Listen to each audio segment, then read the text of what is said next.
Recording in progress. Yes, indeed.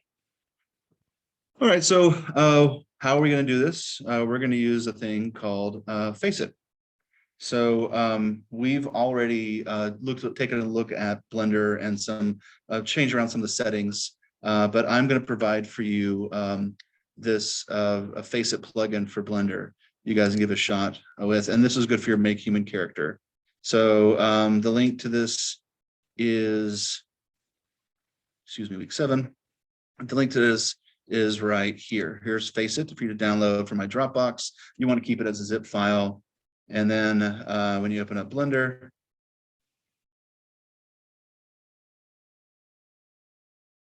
you want to go to Edit and then Preferences, and then Add-ons. Find it, install it. I've already done it, but when you say install, it'll then show up in this menu as the only item, and it won't be checked. You need to check it off to make sure it's turned on, right? So you'll have Face It installed.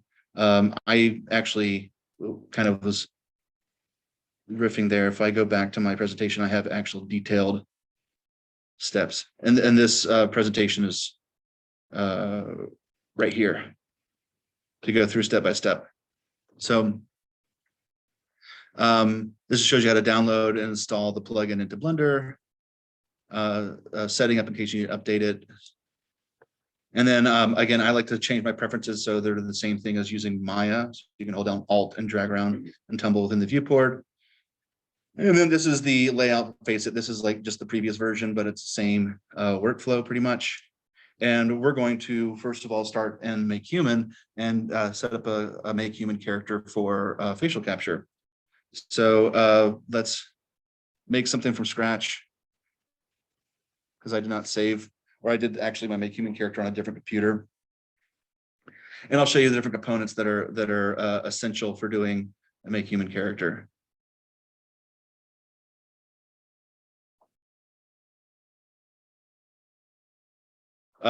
Face It is part of the Blender market. Face It Blender market. And it is a paid app, so we're using it for educational purposes. If you do enjoy it, if you want to use it for no production, do support them. We're doing ARKit, so you can do just 1.5 version, but they have a newer version that can do the 157 shapes and all that kind of stuff, and it's pretty quick. Documentation is on this website, and it goes through everything we're going to go through today. Cool. All right, so let's do the Make Human thing. I'm not really worried about the proportions. I just want to look at the geometry. So we're going to kind of go basic here, and then we want to go to the geometries tab. And the first thing to note is putting on clothing separates out the head and the arms and the legs. They don't have, basically it says hide faces under clothes. All right, so if you're doing a like strapless dress or any shirtless, anything like that, you'd have to actually manually take the head off to do face tracking. This luckily already has it as it's what's called its own geometry island that we just need to separate out. It's easier to select. But the one point of note is we know from experience in making mistakes that if you have it attached, it like animates the whole body with the face tracking, and it's really kind of glitchy. So this is one thing that by default, it hides the body underneath the clothing, so there's no extra geometry there. Eyes, low poly is better for mapping the materials onto the eyes. So we'll have eye tracking. Hair, optional, doesn't really matter. Teeth, yes, teeth. We're gonna do kind of all of them. Eyebrows, yes, eyebrows. Eyelashes, yes. Actually, those are very pretty eyelashes. We'll do those. And then tongue. Yeah, we're gonna have a tongue as well. So you might have spent a lot of time on like the other features of the body. These are the things that are essential for face tracking, all these geometries. A couple of other interesting things. We're not gonna get into it. Yeah, we won't get into it. There's like kind of like infinite kind of fun stuff with Make Human. For right now, we're just going to save this to an FBX. If you've downloaded and installed Make Human, you might have noticed that it also has its own Blender add-on, and it actually makes it so you can actually just import directly from Make Human without having to save as an FBX and then import as an FBX into Blender. I like it because it separates eyeballs out. We won't worry about it. We'll keep it as simple as possible for today. So Make Human, let's save it as an FBX.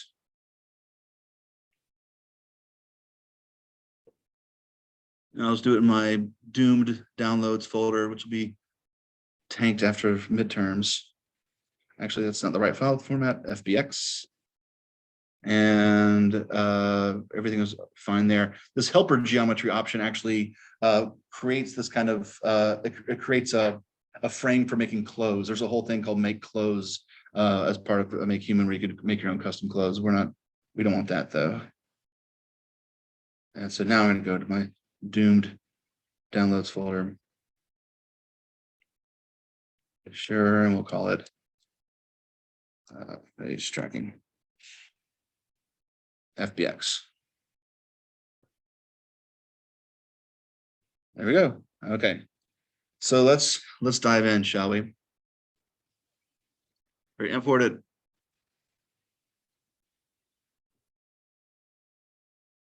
And I call it face tracking. Import settings.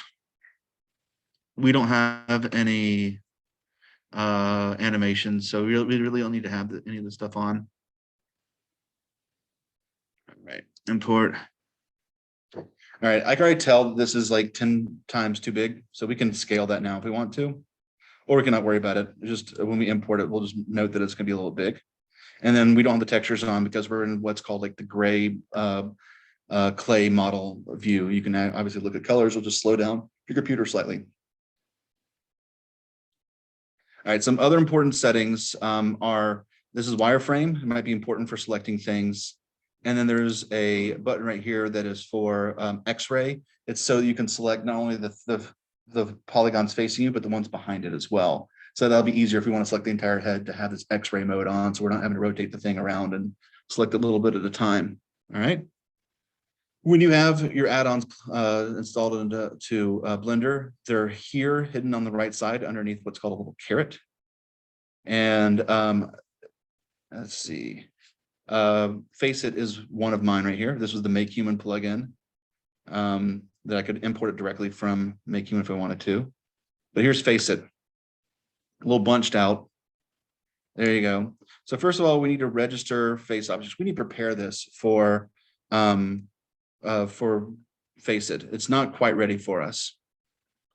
All right, so let me go back to the presentation so I'm not skipping any steps. So we've exported our character from Make Human. Importing to Blender, pretty straightforward. And so the first thing we need to do is actually separate out the jaw. The jaw is actually in 2 parts, or it needs to be in 2 parts. Right now it's in a single part. So we're going to, 1 second. We are going to, first of all, and this is why it gets a little bit more detail, why it's optional. We're going to do a little surgery on the jaw. That's called teeth base mesh. And I go to view, and there's a thing called local view where it just only shows us the thing we're selected. And here we are. There's our teeth. And we want to edit it. So we're going to go to edit mode. And then you can see we have here in face mode, or that's actually vertex point mode, line mode, or face mode. And to separate out the jaw, we're actually going to delete these polygons at the end because you can't see them anyway. All right, so a little surgery here.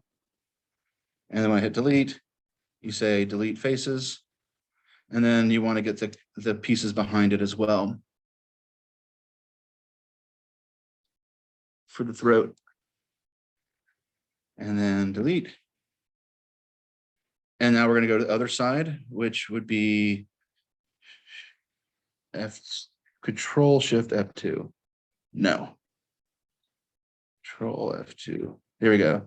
So F2, Control F2 reverses it.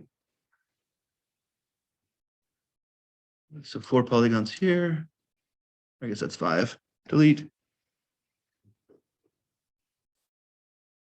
And then if we were nice people, we would take this model now, upload it to the Make Human community, and then everyone could download it and use it. But we're not going to do that.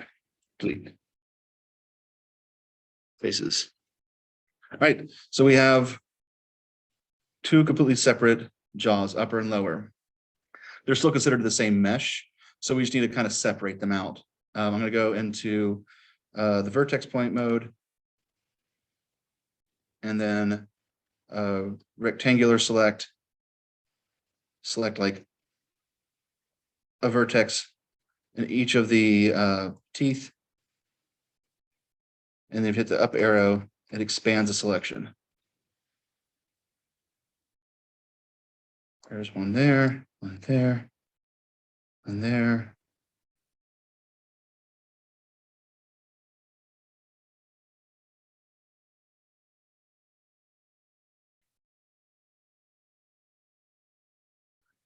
Up, up, up, up, up, up. You get this tooth. And then this one. And this one, I'm sure there's a more elegant way of doing that.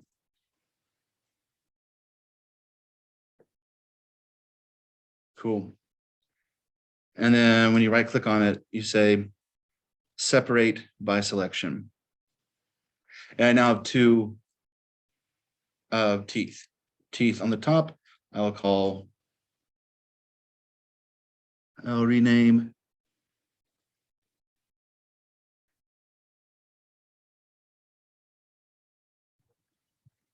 teeth upper, and then teeth lower.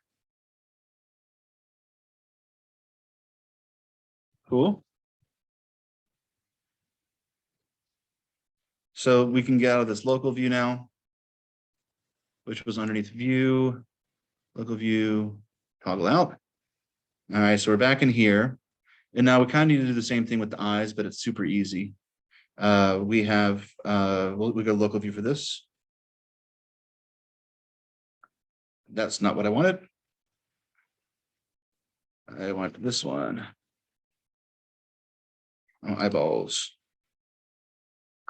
You can also just like toggle the eyeballs on everything and just say hide and look at the eyeballs here. Edit. And just one of them. We'll do that thing where we can X-ray view. And then select all. Cool. And then separate out. And that's our left eye. We'll call that, I forget which one that is. I L.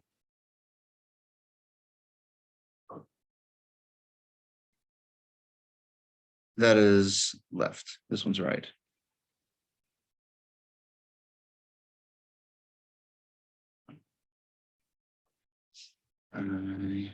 Right. Left. Cool. We're in object mode. So IL RL. Okay. Separate it out. Bring everything back. And get out of that X-ray mode. I think we're good now. Eyebrows, eyelashes. This is the, oh, and we need to separate the head out. So kind of the same thing, just hide them, come back, put on that X-ray mode, and edit.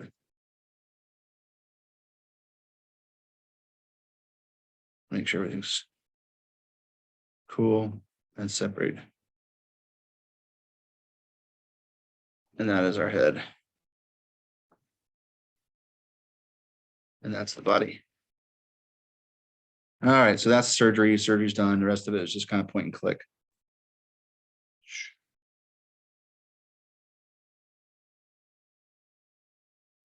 Object mode. So we want to register the face objects, okay, which means we need to basically tell it all the things it's going to be working with. It's not going to worry about the hands or the legs. It's just the things that are in the face.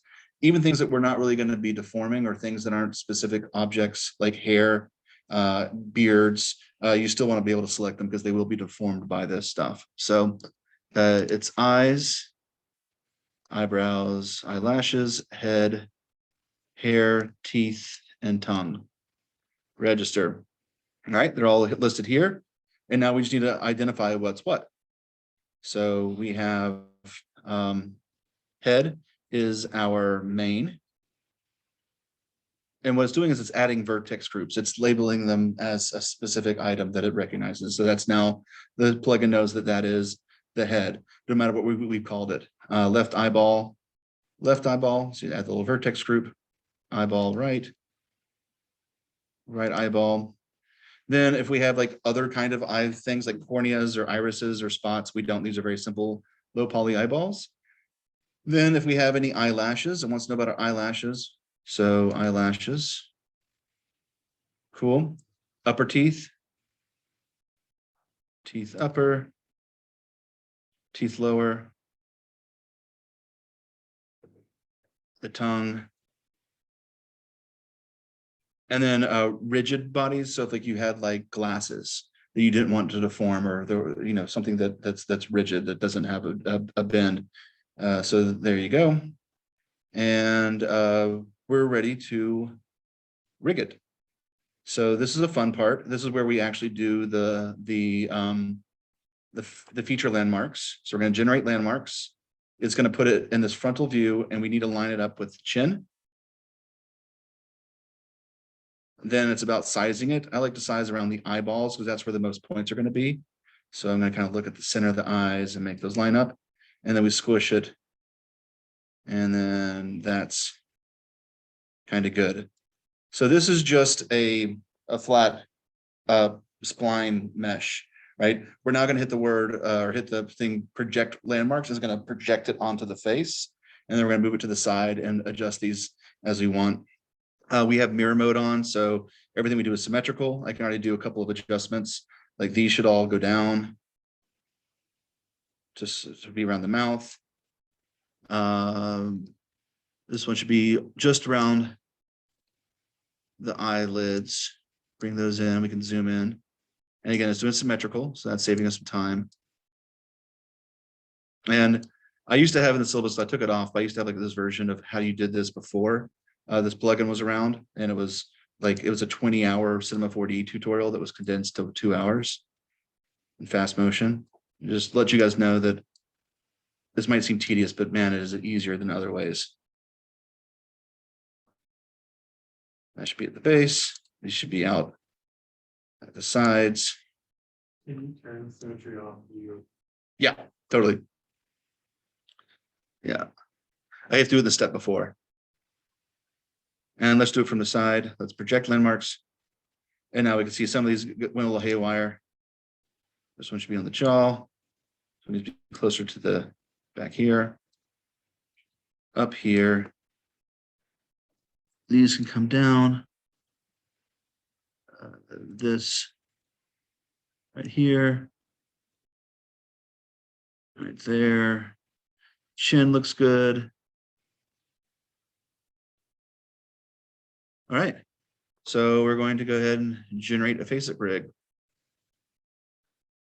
So this is now a rig for animating. These are this control rigs that moves all stuff. What it actually is it's just put bones everywhere in the face, and it's kind of hiding that from you. We can make some edits here. We can decide that some points need to move around, but for the sake of time, I'll just go ahead and bind it. And sure. Okay, let's not hit it twice. Let it do its thing. All right. And then let's go over to animate. So let's go over to the frontal view, which is F1. So now as I go through, these animations are now here. These are all these blend shape names from the AR kit. All right, so we're now looking at all these different animations. I can go ahead and let's just go ahead and bake it in.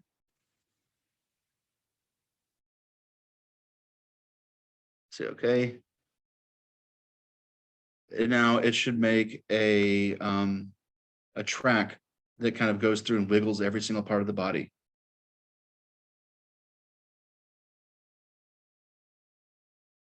This one right here where it does this crazy thing, it literally says, if we went back to the animating, it says do not edit. So it's like, oh, it looks wrong, but it says don't mess with it. So this will be fine for right now. Again, you see this face isn't the most amount of polygons, right? We might probably want to have something of higher resolution, and Make Human there is different base meshes that have more geometry. Right, some of these topologies have a little more. So we'll see definitely the resolution of the polygons from like the lips. It'll only be like 5 or 6 across. Yeah. So how much of this, if you don't do it with Make Human and do it with like Ready Clarity, that comes with a rig already? Right. It's not 100% done yet though. So that'll be the next process. I'll show you that just in Unreal by itself. Yeah, we're going to address both of those. And then hopefully I'll be able to connect my phone to my computer and we'll show the next part. But so this is ready to go. It has animations. We now need to do rig it, right? So it used to be in the previous versions of Faceit you couldn't have it already rigged. Now you can. I was messing around with some of the skeletons inside of Make Human. They're fine to use if you're really not liking how Mixamo is doing your shoulders and stuff. I recommend actually there's a few additional rigs. If you go to the last tab for Make Human Community, you can download all the additional content, and there are some additional rigs which are underneath rig. There's some additional rig. I don't have it downloaded yet, but I'll wait for it. But there's some nicer ones. But the game engine ones seem to work fine. I've had some issues where it doesn't animate correctly, but it seems to be working today. So if you want to try rigging it ahead of time, you can always put a T-pose here. All right, T-pose. And then use a skeleton like the game engine one. You don't need any facial animations. But for right now, it's cleaner just to do the rig by itself. So we're ready to go. We're going to show you how to export this because there's one important setting that you need to make sure you're not missing. Okay, so we're going to say file, save as we don't want all this stuff. This is the Faceit stuff. We don't need it anymore. We're only going to export what we have selected. So here's our body and everything else. And we're going to say file, export, FBX. And like before, we're going to copy the textures inside, lock it in, and then just do selected objects. Otherwise, it won't work in Mixamo. And at this point, we could change the scale, right? We know it was a little bit of a big object. We could make sure that we're smoothing the faces. And then there's one thing is we need to make sure that we're not applying modifiers. Applying modifiers actually would be, we use those sliders to like make an expression on the face and we want it baked in. We actually don't want to, we want to keep them raw. We want to keep them stored inside the FBX to attack in Unreal. So turn off apply modifiers. And again, in the presentation, I go over this in great detail. Separating the jaw, separating the head, testing everything. And then how to export as well. All right, so this is all here for you step by step because I know it's a lot. Then exporting it, just make sure you're selected and make sure you turn off apply modifiers. Then Mixamo is Mixamo. We know how to do that. Let's get it exported. Put this in my doomed download folder. And this is Make Human Mark. All right, everything good. And then baking the animation, we don't need to have that would be baking in this whole, weird fidgety thing. We really don't need to do that. And we can export. Cool. Let's do the Mixamo. And rig it and give it a bit of T-pose. All right.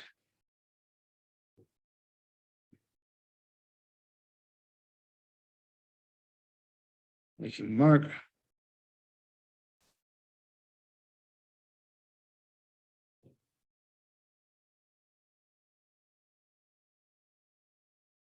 All right, well, that's happening. Let's go back to the presentation, make sure we didn't skip anything. So obviously we've already done that, downloaded as a T-pose. We're fine with that step. And then when we import it into Unreal, one of the things we haven't looked at is how do you import morph targets? And it's just a single a checkbox that we haven't done. So let's go back.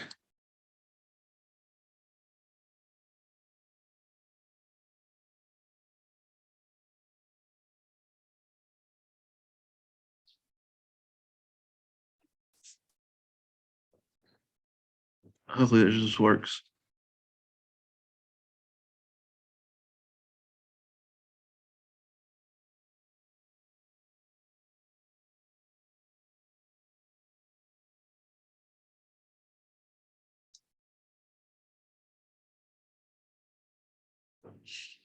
While this is doing its thing, I'm going to open up my Unreal project.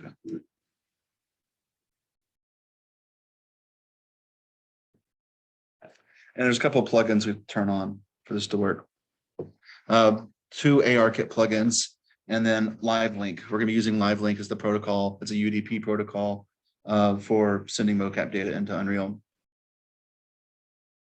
So go to your settings, plugins, and find ARKit, and make sure Apple ARKit is on, and ARKit face support is on, and then you want to make sure you have on LiveLink enabled. That's all we need for right now. Restart the project. Cool. Let's look at the chin. And now I know that we're, mixed mode is not the greatest thing, but there are other auto riggers for every single different, digital content creation platform. Cinema 4D and Maya have them built in. I wasn't even paying attention to what I was doing. Is that elbows? Yes. Knees. And groin. And while we do show a lot of software, I'm trying to limit it a little bit more.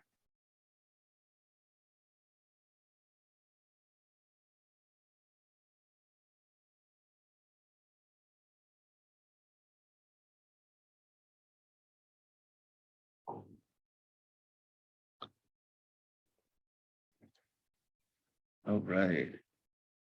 So now that LiveLink has been enabled, you have the option to bring up that window. This is the interface. Well, this is how we'll bring in motion capture data and our virtual camera and everything through that interface. I'm gonna make a folder for Mark.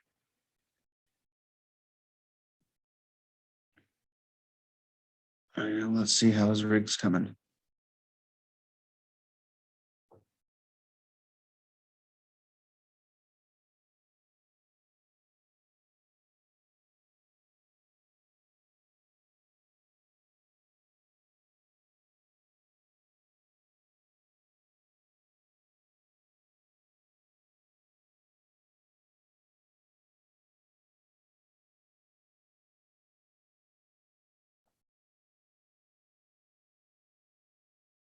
Nice. Let's get that T-pose.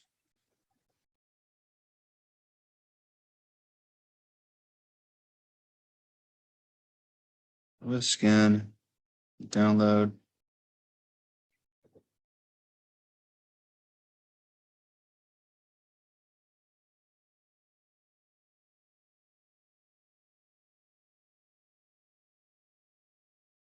Cool, I'm gonna go ahead and rename it to Mark. And we'll grab a couple other animations so we have some stuff to play with.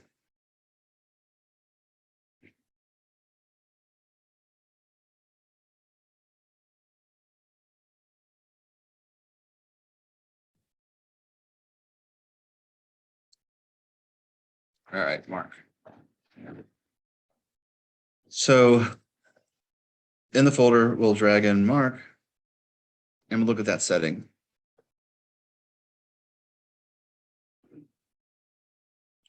All right, so it is a skeletal mesh. We want to bring in the mesh. It's the first time I brought it in. And then you have this advanced area. And right there are import morph targets, which is off by default.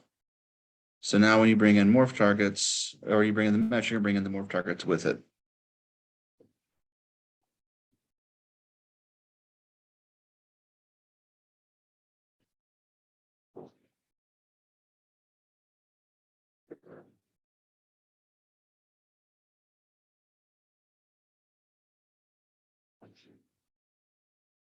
Let's go ahead and download some more things.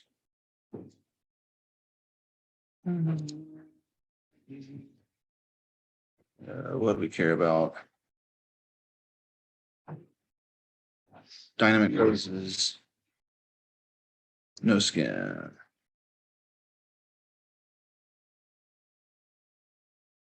Oh, because I have the word pose in there, that's why. We just have walk.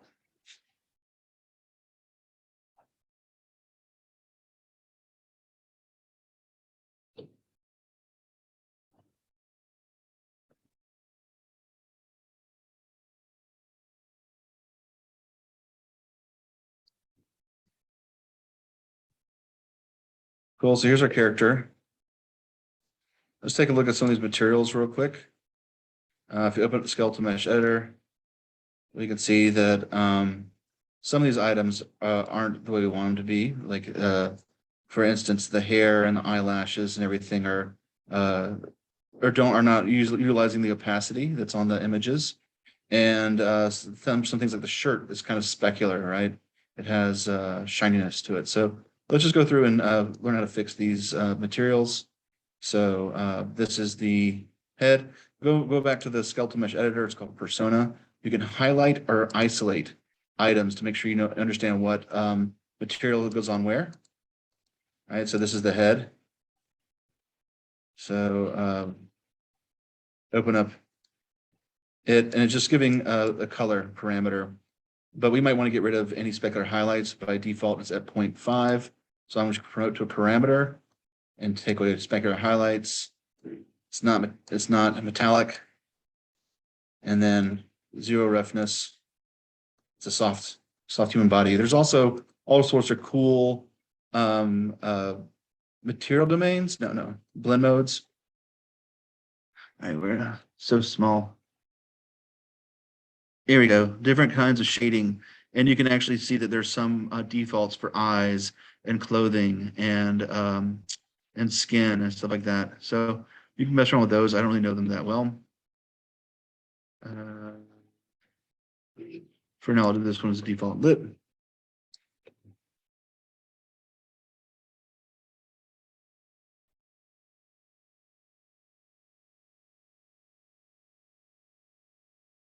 Let's fix the shirt and the eyebrows and the hair. So this texture actually has a transparency. Go to it.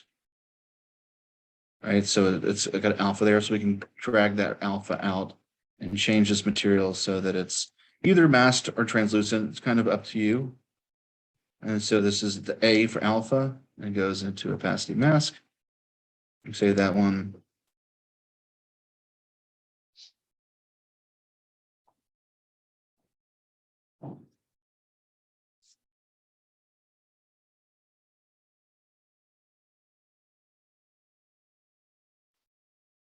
You see now that it's using that transparency.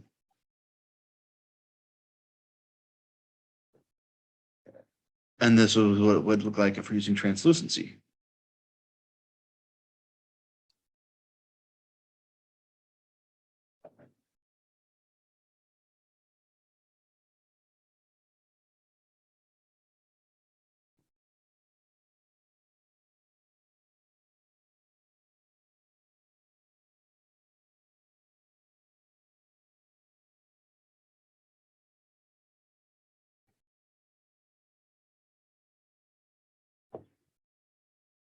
All right. All right, so subtly different looks. Let's just fix the eyes. Since we did all this effort on the eyes, go ahead and make sure we're making the lashes look right.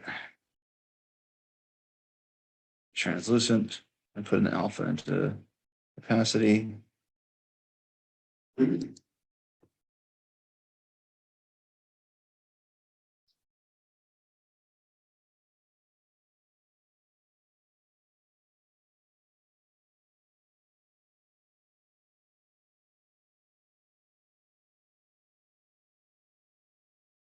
Oh, red. And then you see we have all these morph targets on the right side, and these are all 52, and you can preview them. You have to kind of make the shader recompile itself the first time you do it. You see we have smile, pucker. All right, so these are the 52 for ARKit. And what we're gonna do is we're gonna make an animation blueprint. We've done regular blueprints as a way of combining objects. We're making landscapes out of simple shapes, but we're gonna make an animation blueprint, which is just a way for us to link the iPhone app with our animation data or with our skeletal data. So I'm going to right click on either the skeleton or the skeletal mesh. Either one would be fine. Wait a second. All right, so I'm going to right click on the skeletal mesh and say create animation blueprint. My style guide says it goes ABP animation blueprint mark. And then you need a node called live link pose. And just plug it on in. So let's try the doomed experiment of trying to connect my phone with my computer at 370. All right. I have a thing called Air Server here, so I can see my screen. Because the network was blocking the other way I show my screen normally.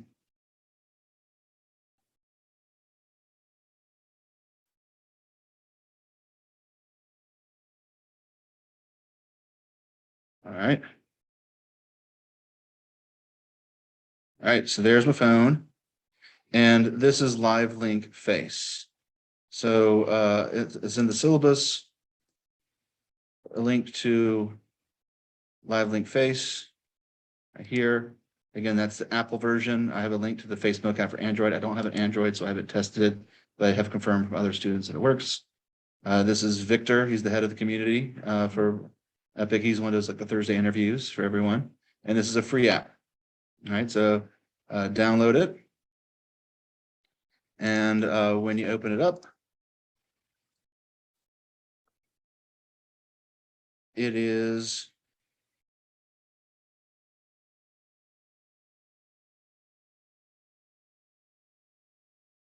to make sure. Okay, so we want to make sure that we're doing a couple settings first. So first of all is the gear icon on the top left. Gets us into settings. And then the settings are that by default, I think it just choose your phone name, which is fine. That's all, find it. And then I want to stream head rotation. Right? That way we can override our motion capture data. And we can actually rotate the head like this instead of just animating the facial features. When you click on live link itself, you need to add targets, right? And if we were doing a multi-user editing session, I would actually send it to everyone. Everyone will get this data, and that's why we can put in so many targets. For right now, I only need to put my computer here. So we'll first of all start with try and do it over the network. IP config. And let's see, wireless. Let's go for it. So 192.168.137.1. Leave the port by default. So 192.168.137.1. All right.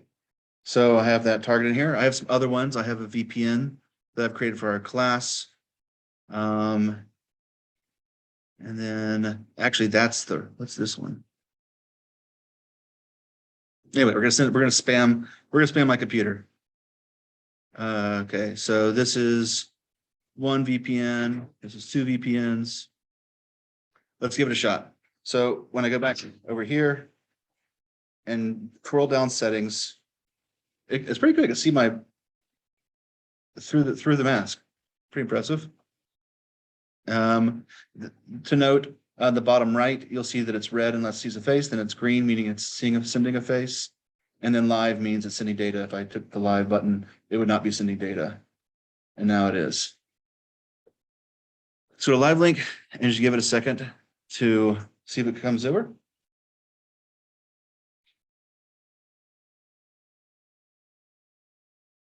And it probably should have already shown up if it was going to find it. It would just say Todd's iPhone. So I have a router over there called face tracking.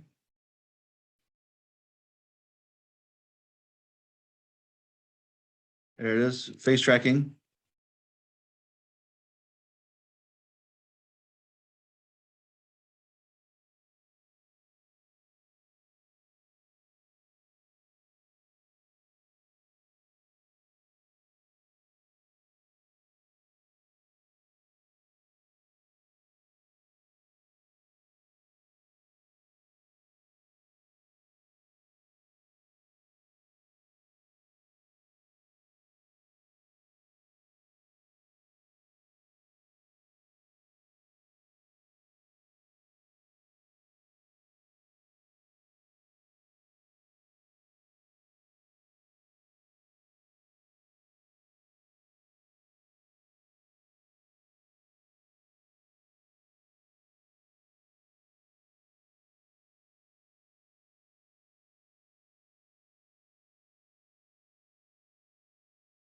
Yes.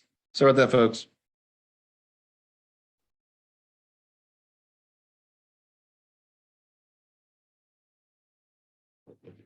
So in a last ditch effort, I'm going to talk about VPNs real quick. So I've made a virtual private network for us. We're not going to get into it today. Well, actually, we'll get into it today. So zero tier is free for us to use for up to 50 people. So I have created a Week07 channel. Go ahead and put a link to zero tier if you want to download it. We can participate. So here's Week07 midterms. We turn on your midterms. You have zero tier. It works for Mac, Windows, Android, iOS, and it's free. Go ahead and install it. And then I have a channel for us.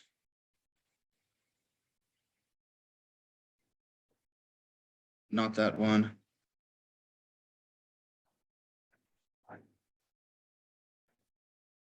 This one. So a VPN is basically a secure tunnel between everyone's computers. It can be used for a lot of things. Some of the things people use it for is like to bypass the Great Wall of China and be able to see websites that they're not supposed to see, or watch Netflix in a country that's not available for. We're just be using it for making a multiplayer game without having to create a server.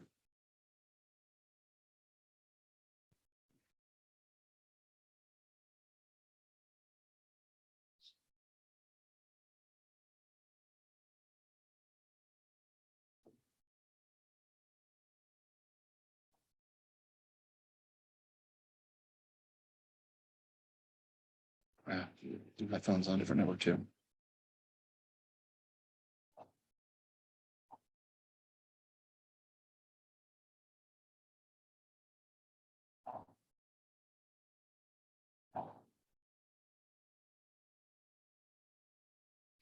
At least we have the steps recorded, and then on your home network, it'll just work.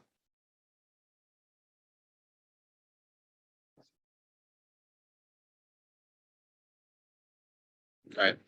So this is our VPN. Let me go over that real quick, what that is.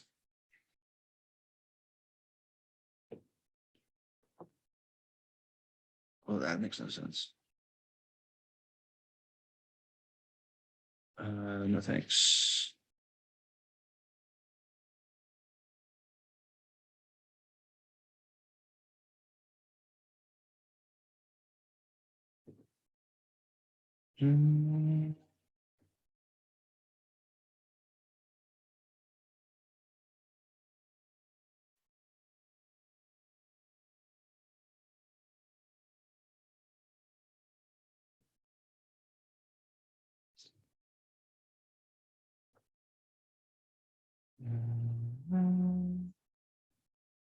All right. Virtual private networks. So we'll go over this really quickly. So basically I'm creating a secure tunnel. It's encrypted, means it's safe for sending data across there, and it helps us connect our phones and our devices together. Are they legal? Yes, you can use them for legal things, like masking your IP from government bodies, or if you want to torrent something. But essentially, it's creating a local area network out of anyone who's on our VPN. So somebody who's in California or somebody who's in South Africa, if they're on a VPN, they are also in the room with us. And that way we don't have to create servers to do multiplayer games. We'll be using this for basically the rest of the semester, right? So oftentimes you have like network drives at your home, headquarters, or, and so you want to connect to the VPN, and all of a sudden you have these network drives you can see files on, they're all encrypted and stuff. And then basically gives you a unique IP address. And then that is just like our address in our apartment, or, in our house. Like we all have an address. It's in this format of 192.168.1.1. It's in that. Ours is for our class is 192.168.192, I believe. Then everyone will have their own unique last digits for it. All right. And then it's basically like the good old days, or when I used to play first person shooters, we were creating a LAN party, or a local area network party. All right. So this is our version of it. We could do it over that network right now if I wasn't on Zoom. And essentially everyone is going to be connected over just regular routers. And yeah, I just had to show pictures of this is like what LAN parties to be, where you bring your computer to the houses of your friends so that you don't have to worry about trying to do networking, in the wild.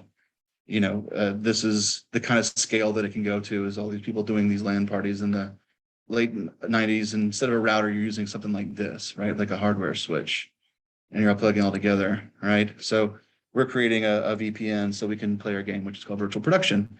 And then this is probably some of the most famous photo series of a LAN party. Apparently the trick for duct taping yourself to an I-beam is pillows. Otherwise it really hurts your ribs. All right, so I got it from 3 different angles. All right, this is, I think Wired magazine interviewed these fellas in their Counter-Strike game like recently. It was like revisiting these pictures from back in the day. So yeah, what essentially is happening is there's a protocol called UDP that and TCP that are NYU blocks, and that UDP is what LiveLink is. It's also what Open Sound Control is. So if we do show control, it's also being blocked by our network here. I was trying to get access to the Sandbox network, and I couldn't find anyone who actually has the password, because it's not allowed to be digitized. It is only handwritten by Tom Igo and handed to people who want to be on the Sandbox networks, where you can actually do Internet of Things. So that's why I tried doing this, but we can also potentially bypass it with a VPN. We'll see in a second. So this will be some protocols we use. All this is used for multiplayer games, right? This is how you run. It's how you do basically UDP, or OSC specifically, was a framework that was invented to get rid of the MIDI cable. It was supposed to be used for music protocol, but then it became something that all VJs use for routing video signals and stuff. And it's how the videos in Times Square are triggered. It's just a fast internet protocol. The other form is TCP, which is kind of the opposite. It's a little bit slower, but it's how you send video. We'll get into a little bit of NDI. I was trying to use it earlier today, but again, it's blocked. And this is a way of sending video frames. It's very accurate and a little bit slower, but NDI is doing what OSC is doing. NDI is replacing the SDI cable and broadcast with just Ethernet cable. Right, and then you can route your whole production studio from all your computers using NDI. It's pretty freaking sweet stuff. So with that being said, when you download and install Zero Tier and open it up, it's in your taskbar on a Windows, and it's on the top menu bar on a Mac, and you just want to join a network, check off all the boxes, and then here is our network name. I'll put it in week 7. Send you a breadcrumb trail. It's not essentially you guys do it for right now, but you could use this to remote do face capture with each other. For right now, I'm just doing it for myself and showing you the process since we're going to be doing this again. So as people start joining in, it doesn't need to verify it. It'll automatically let people in, and I'll start seeing people show up in this list of users. I now have a new IP address that's being given to me by Virtual Production NYU, which is our network together. And mine is now 192.168.192.242.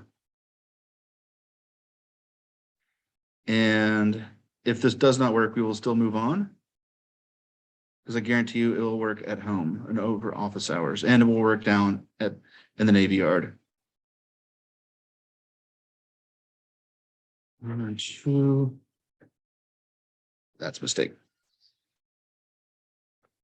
192.168.1.242.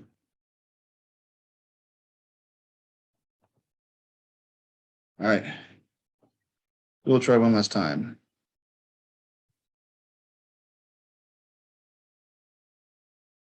Yep, there it worked. There we are. And I could choose this as my option here.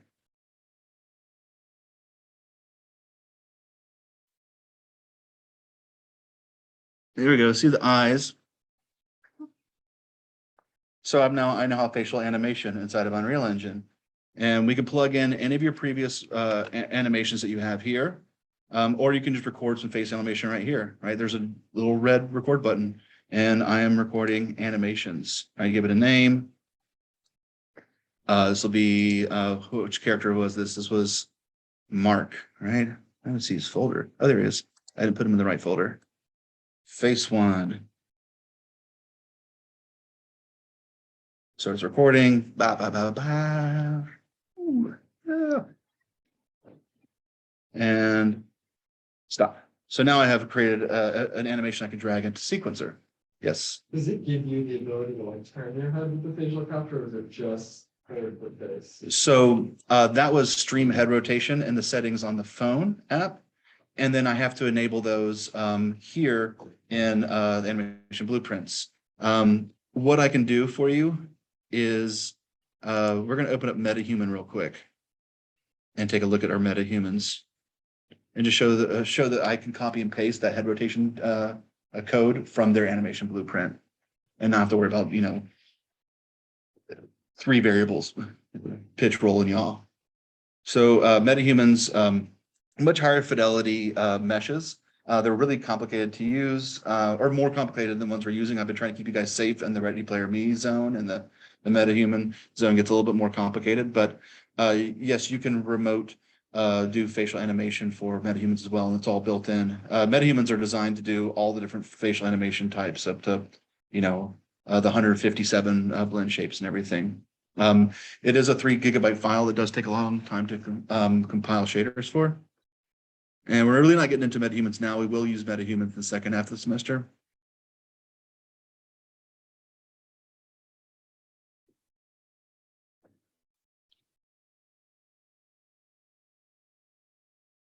All right. So no plugins needed. And I created like a blank level earlier today, just so, because this one's already set up to have all this animation in there. Filters, levels, untitled.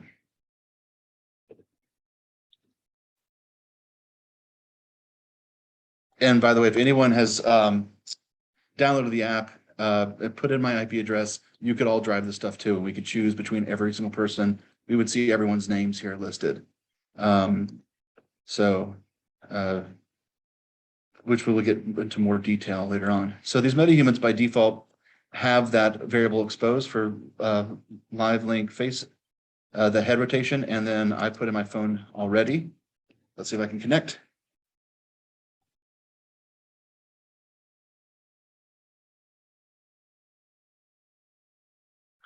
I might have to disconnect from the other.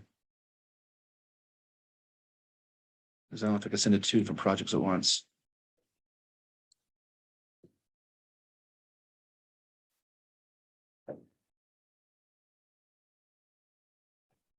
Let's try it. Close. Now let's see if it works for metahumans. Got greedy. Should have left it. Oh, there it is. All right. Head rotation.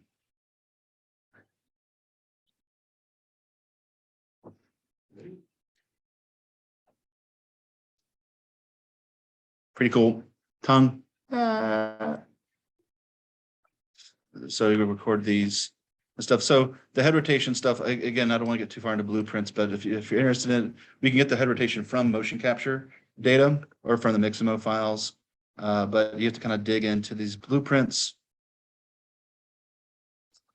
Go find the face and find its animation blueprint. And you just need to copy and paste these nodes in here. So let's bring it back.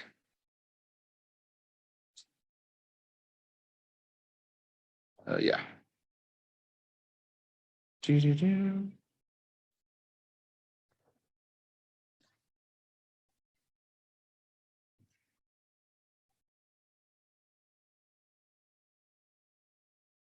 So if you want to combine some previous animation that you have with the characters, you can kind of run them together real quick. Let's see. Downloads. Let's get in that stuff. Mark, great. So now if I put up my animation blueprint,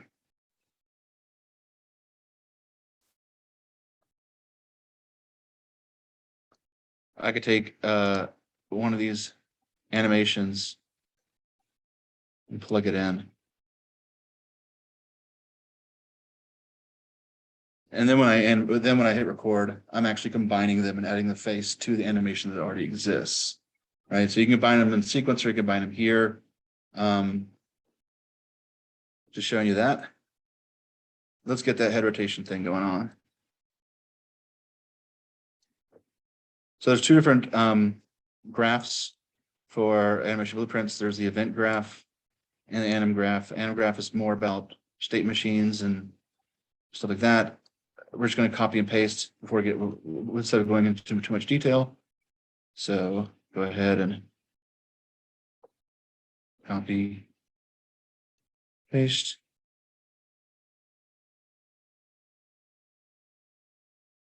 And then we have to just make all the variables, real variables again. Create.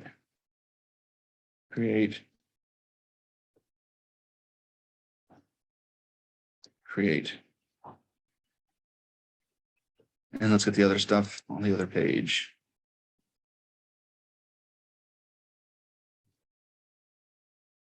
Don't need it.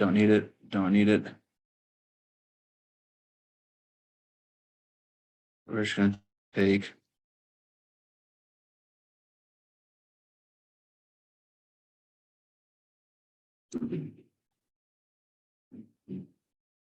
just this, which is modifying a bone's rotation, right? The neck bone.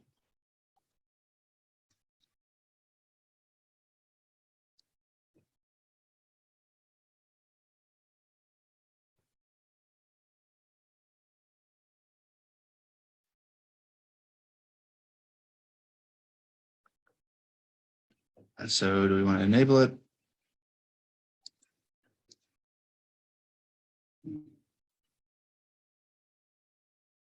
And by default, we'll enable it. There it is. All right.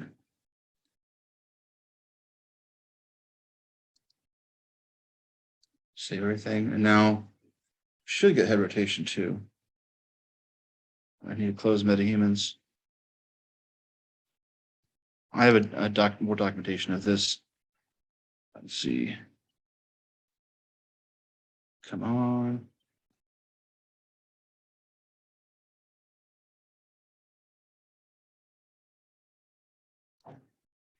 There it shows up.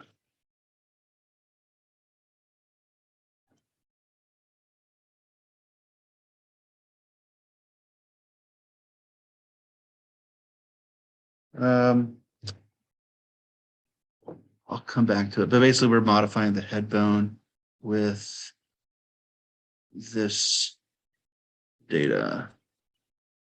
Live link head enabled.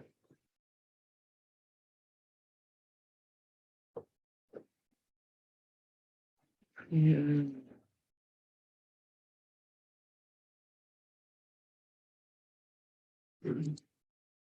There we go. Head rotation. Forward. So it's not doing it the right axes. And that's just, you have to come up with your own. These just need to be switched around. You just have to play around with those. Because it's mixing up the roll, the pitch, and the yaw. So that gets you started, but yeah, just mess around with these.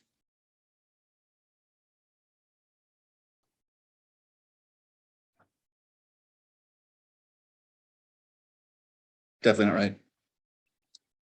Or if you're doing glitch art, it could be fine.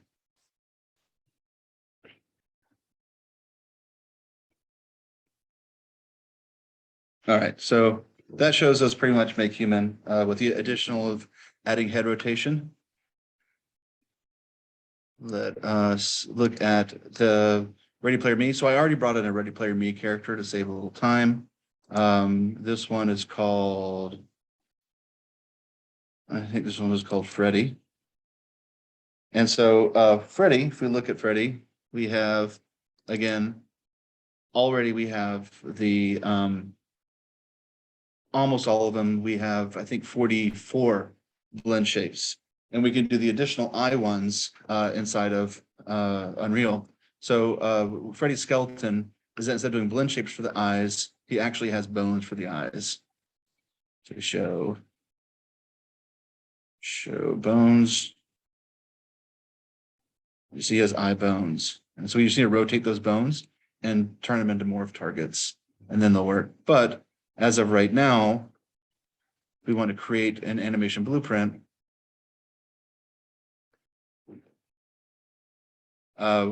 We can go ahead and just show you that the rest of it is already working. So that's called live link pose.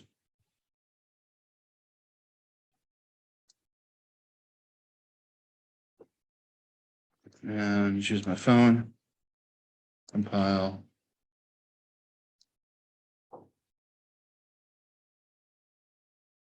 So a little bit nicer, already been done for you. It just doesn't have the eyeballs moving themselves. Which I'm surprised, but you know. I have further documentation on this as well. That's in the syllabus. From way back in the day when I first got into face tracking. And you're like, how many documentations do you have for one day? This is it. This is all of them.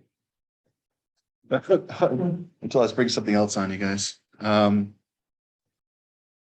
So this is an old GitHub of mine, and all we care about is this section right here where we're creating, we're rotating eyeballs and basically giving them the correct AR kit name. And that's all it's going to do is it's going to find the name, address the eyeball rotation, and then we have Ready Player Me eyeballs as well. It's a little bit counterintuitive. Would be surprised if it's updated in 4.27. But essentially, we need to create a pose asset and then choose the pose and then give it the right name. So let's get in here so we can actually read some of the stuff. So I'm gonna take the left eye and I'm gonna rotate it out because left out is one of the names. So let's do some surgery now inside of Unreal. Let's create a pose asset. Or that's fine. I gotta read my own documentation. So rotate the eyeball first and then create the pose. All right. So.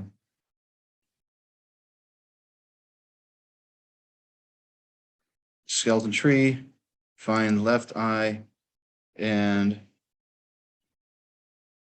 rotate it out. 30 degrees sounds fine to me. Create pose asset, current pose. And this is going to be fine. And then it created that pose name. And so now if we go back in and look,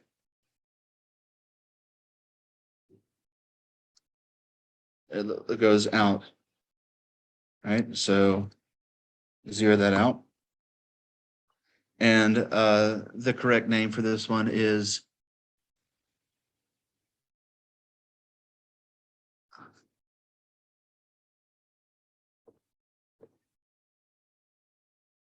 left eye out.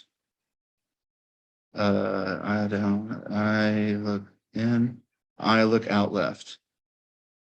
All right, I think I even do it. Too many tabs. No. No, no.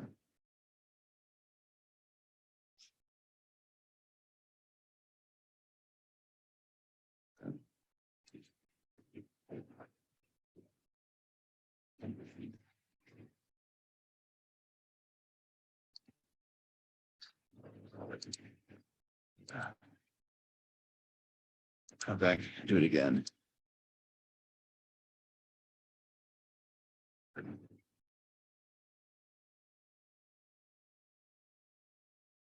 So it should be I look out left. And it is case sensitive.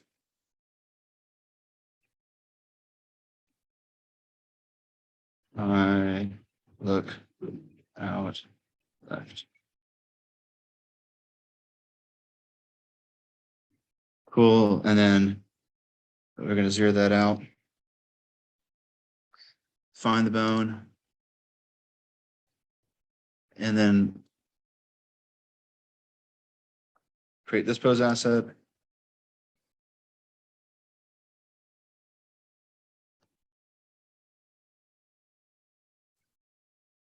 No. Cancel. We don't need to do the create the pose asset. We just need to insert a pose. All right. Insert pose.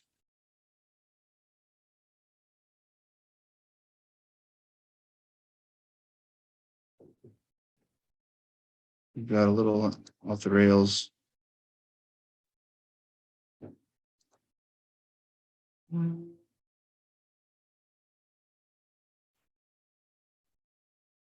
Oh, there we go. I can come over here.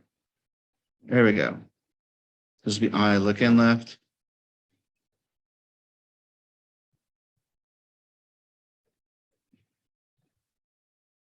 And then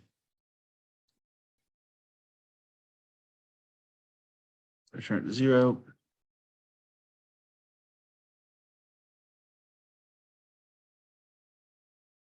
So make it the right way. That's plenty. It comes back. Let me pose 3. I'll just do the left eye so we're not wasting any more time. So now I'm going to look up. Insert pose. And this is I look up left.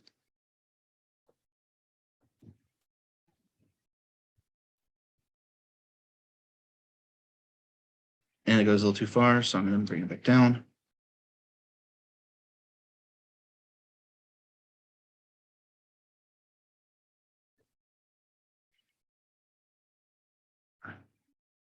I look up left.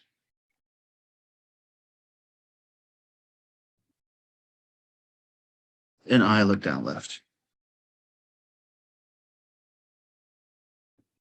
0.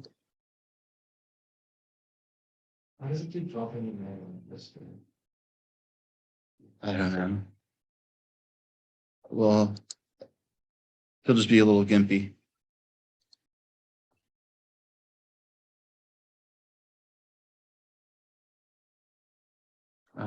In the left.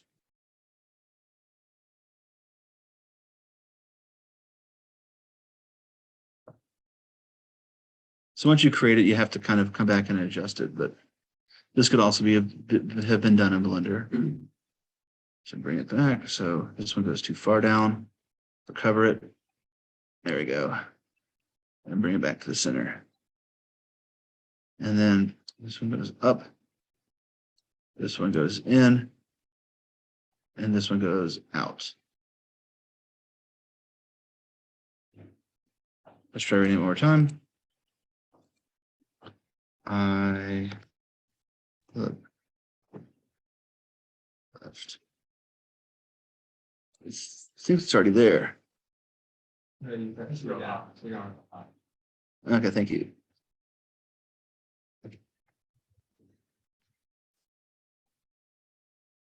All right, seems to have saved. So now just proof of concept, we need to run it through the pose asset. So grab that pose asset and bring it through.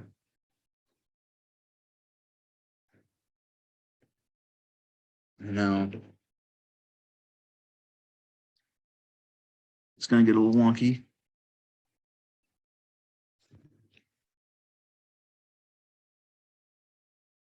Let's turn off showing the bones.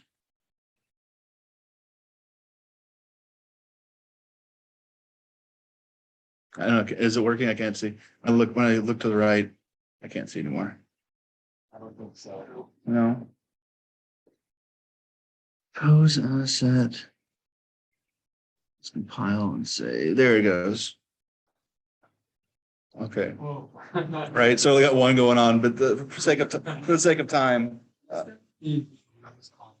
All ready player meetings, are they all similar enough? The pose asset, not quite sure. I just basically kind of use the same characters over and over again when I prep them. This was me fumbling through way too much today. It's not, if you're doing just Make Human or just Ready Player Me, it's way more manageable than doing both in the same demo. But anyway, this gets us to that. Let's see what else is important for the midterm.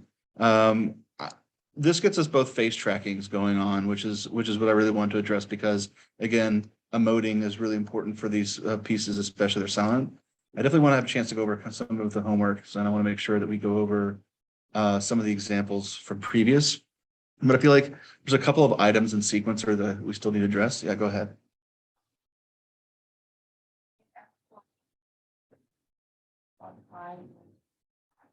You need to make sure that's turned off. Correct. That's exactly correct. Yeah.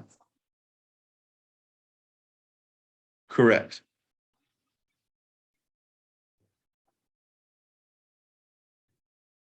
No, I put it into mix mode to T-pose it first before I brought it in. But that's all I did. Yeah, same import settings. Make sure you say import morph targets on the import.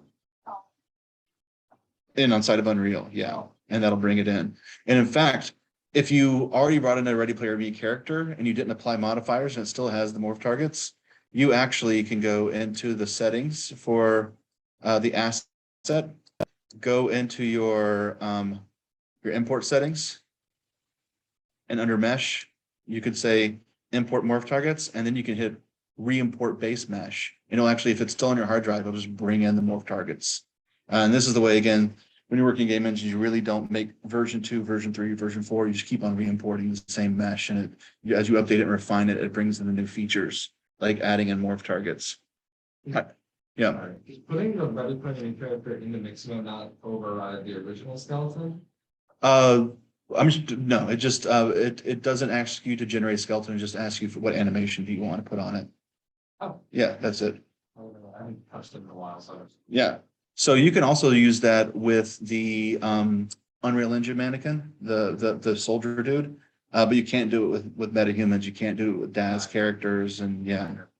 You can bring in, you can do your animations onto the Unreal Engine skeleton and then retarget it in Unreal to the metahumans instead of using the motion builder pipeline. And that's something else I could send you a tutorial for, because I know you're working. Start in Unreal, like retargeting. Yeah.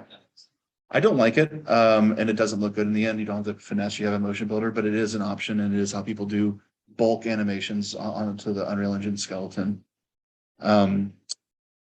There's a thing called Mr. Mannequin that's also another great plugin for Unreal for Blender that helps generate these mannequins to put into Mixamo and stuff. Just want to talk really quickly about material parameter tracks because that's an important concept for you guys. So let's go to midterm. So I just want to address some of these tracks that kind of exist here. Right now, my sequencer isn't open, so all my levels are on at once. There we go. So, so a couple of really cool tracks that we haven't addressed yet. First of all, the fade track, very simple. The fade track fades in and fades out. So you'd start off with 0, and then you want to start at total blackness and put it at 1. Fade in, really simple, but maybe effective. Something I use all the time. That's one thing. I'll disable it for right now. Cute. Another track that's pretty cool is a time dilation track. Time dilation is slow motion. So 1 being in real time, we can animate our scene going from fast to super slow and back up to fast, which could be fun, especially for like your action scenes. So it's doing the animation, and probably better to see it at runtime. It slows it down and then it speeds it back up.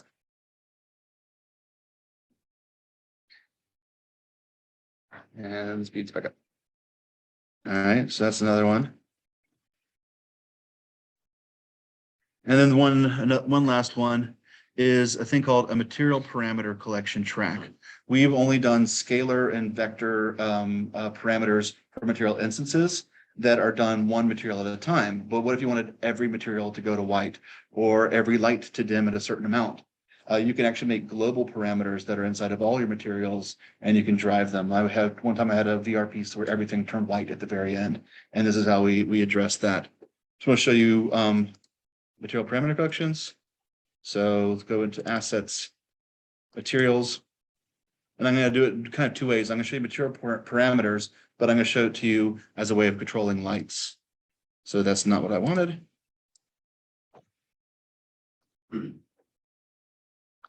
Create a material parameter collection and call it MPC params. And not the greatest interface, just some scalars or vectors.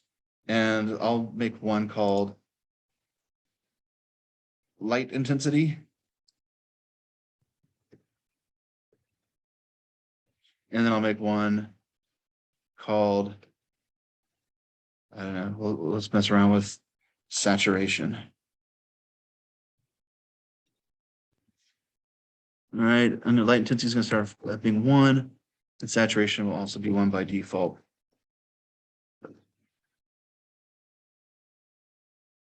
So I'm going to make another material called light function.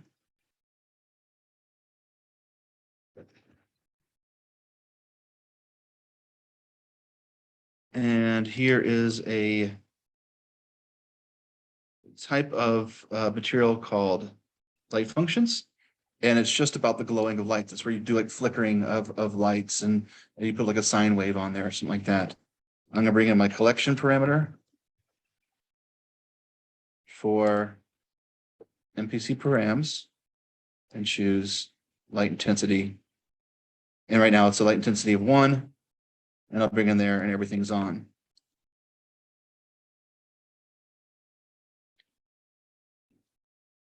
And then if I find all my lights in here, I have all these point lights down at the bottom, you can put in a light function material. And right now it's doing nothing because it's just one. So it's just on. But now in my sequencer, kind of like you have fade tracks and whatnot, we can add in a material parameter collection track. Choose light intensity, and then scroll down. We should be able to animate that track. So again, these are kind of like global ways of doing things. We were able to dim every single light at one time, instead of having to do that light by light by light. So the same way you could do it for your materials as well. Trying to think of the quickest way to do this would be this character has gray joints and has blue body. So what we'll do is we'll add in a multiplier. So let's do multiply. For right now, we'll do this quick and dirty. Oops. And we'll bring in the params and saturation, which is at 1. We're basically going to multiply and make it go black instead of desaturate. I don't want to waste any more time. So now I have this global parameter, but it can also be in the other one. And so instead of doing a scalar parameter for just one feature, you can add it in to all.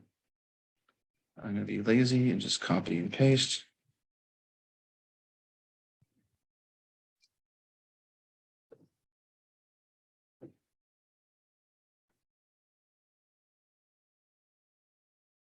Simple enough.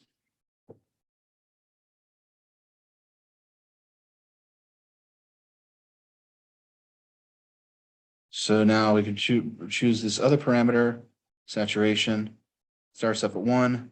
And then if we wanted to fade or, any kind of global parameter you want to do to multiple things at one time.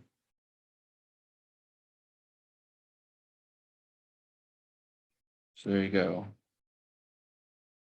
All right, we can add that parameter to every single object inside of this level and make it turn black or white. And these are really useful. There's a lot of different ways to mess around with these things, but that just gets you an idea of how to use them for lights and for materials, time dilation, and fade tracks. Cool. That's all I wanted to show for right now. So I'm going to go ahead and stop the recording. We'll take a little break, and we'll come back at 4:10.